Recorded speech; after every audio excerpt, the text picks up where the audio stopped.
இதுக்கு நடுவுல சதீஷ் ஒரு அழக மிஞ்சத்துக்கு இந்த வழக்கு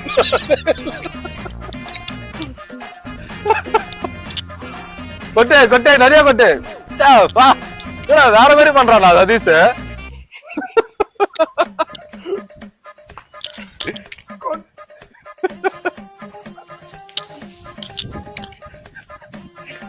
ஏய் ஏன் அவன் கீழே கொண்டு வந்து நிக்கிறானா நீ எங்கடா கொட்டி நிக்கிறீங்க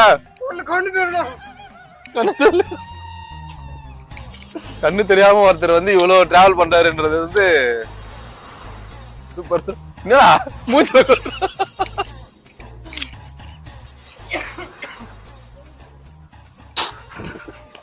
ஓகே ஸ்டாப்.